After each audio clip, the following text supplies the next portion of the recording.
Hey everybody, Jay here. This is smarthelping.com, and I'm looking at a financial model I've built a few years ago, inspired by a client, and it's mainly about real estate sensitivity analysis. You can see the assumptions here are pretty basic, and the operating assumptions are high level. We essentially just have initial cost, financing, assumptions about rent growth. We're not getting that in depth here. We have escalators for rent, OpEx, and then exit month exit cap rate and selling fees. But the main thing is you want to plug in some high level details about your deal and just run a quick, essentially a stress test and see, when does occupancy or when does the vacancy rate kill the deal and you go underwater. Um, and I did mainly, so I did not sensitize interest rates in this one. We did, well, there's exit cap rate and vacancy, there's vacancy and exit month, and then this is probably the most important one, the vacancy versus leverage used. So how much debt are you using? And then where's your vacancy at? And at what point does the deal go down negative? So here you can see um, at 41% vacancy and 85% leverage, we now don't have enough operating income to cover the cash flows, and we have a negative outcome, which if I plugged in that data into the model, so 40% vacancy rate, plug in here, and this just applies to the entire length of the model forecast period here. I just did 60 months. So 41%, and let's plug in a 90% leverage. So that's going to give us monthly debt payments of 6,200 at 6% APR, 30-year term. So at that rate, you can see our IR is negative. We end up losing 26,000, so it's not like a complete wipeout here, but that's basically your break even almost if you want to think of it like that. So if you go to 41% vacancy and you're using 90% leverage based on the costs and your rent, that's kind of as low as you can get on vacancy. So it's interesting though, you can see how as you use less leverage, you have way more, so at 41% vacancy, you're still not doing great, but you are positive here. So for example, if I would have said, well, instead of financing 981,000, we'll do what was my bottom number, 45. We'll do 490. So now you can see our debt payments are much lower. Our net operating income is, about 2x our debt service, and we're cash flowing on the initial cost or cash outflow of 619,000. We're getting a 5.6% internal rate of return. Total profit of about 152 over 5 years. It's not a home run by any means, but it is not a loss. So this model is great to plug in your deal specific high level numbers. And when you're plugging in really high level numbers, it's better to be conservative. So, usually as you get more granular, you can get more accurate, and you can actually reflect specific assumptions better. But if you're going high level, you don't want to overshoot and be too optimistic with high level numbers because you can't get into as much detail as like a super detailed model. But if you plug in conservative numbers and know, okay, well, it's the the improvement. Let's say you expect to have your vacancy improve over time, but here we're just testing, vacancy rates at a single input over the whole period. Um, Knowing that if you can improve from an initial vacancy, low vacancy, then your numbers will be better. Or, it's kind of a bad example because really, vacancy could get worse over time. And that's kind of what this model is doing, is showing you, well, at what static vacancy rate do things get bad? Um, I wonder if I should also add an interest rate versus leverage or maybe interest rate versus vacancy. Actually, yeah, that might be way more useful than the exit month versus vacancy. So I can do it really quick actually. So actually there's no point in resetting it. Let's do also, yeah, let's do this here live. So interest rate versus a vacancy. I'll do vacancy as the first text. And you want to see, if your vacancy goes to a certain level and you have different levels of interest, the interest rate on the same amount of leverage used, then what does the scenario look like?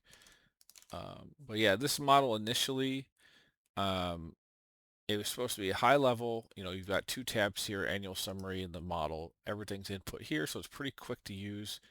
Um, and then you get these nice sensitivity tables here. I'll keep exit cap rate and vacancy. I think that's a good one. Vacancy, and we're going to do interest rate.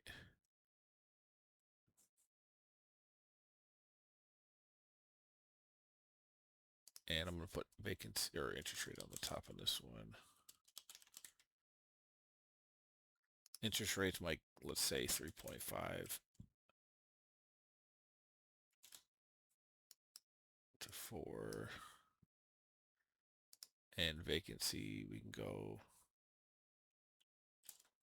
same intervals as that bottom one. Okay, and then to do a data table is pretty simple. We just highlight data table.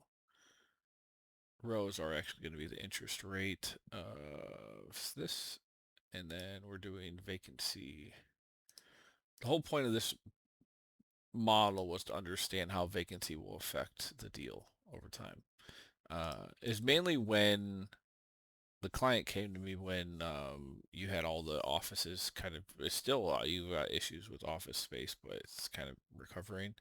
But they wanted to see what happens with that. Now it's more of interest rate is kind of the risk here, as interest rates are a little bit higher and people thought they were going to go down and they haven't. So um, we're going to add this. And this version here I'm working on now will be available to download.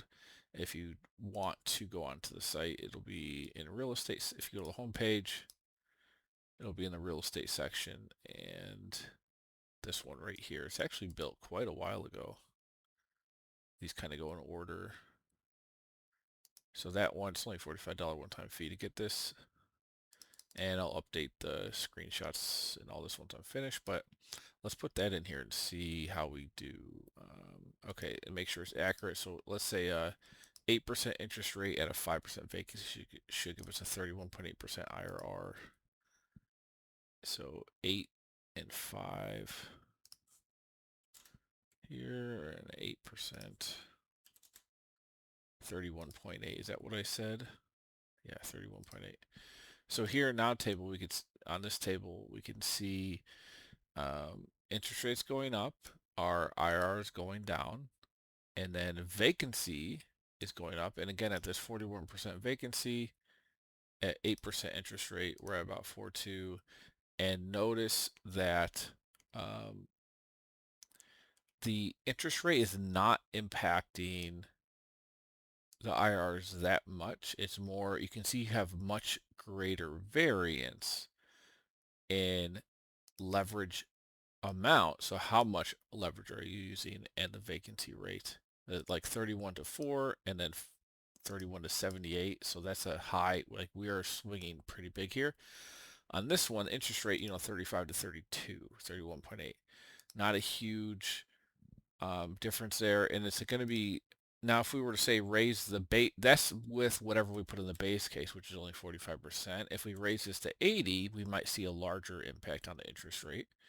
Yeah, there you can see interest rates affecting it. At a 3.5% rate versus 8, we're getting a 70% IRR versus a 54 at the higher rate. And we're starting to fall apart here over 7% interest rate at 41% vacancy. So I think this is good to see where your limits are. Obviously, you don't know what's going to happen in the future, but you want to be prepared and know um, where things start to fall apart, and if you're comfortable with that or not. You should um, be at least have a high level understanding of the deal you're doing and what these numbers look like.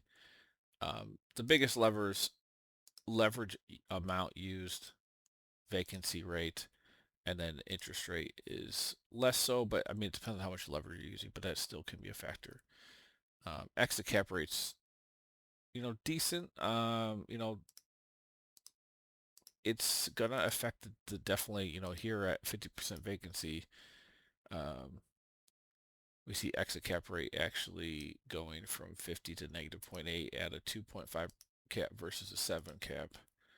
So that's that. And obviously the length of the model, like if we did 120, you'd see less of an impact on cap rate. Yeah, 57 to 47 on the 2.5 to 7. But yeah, this model, I think it's pretty good. You're pulling the biggest levers, doing sensitivity on it, and seeing what what possibly might happen.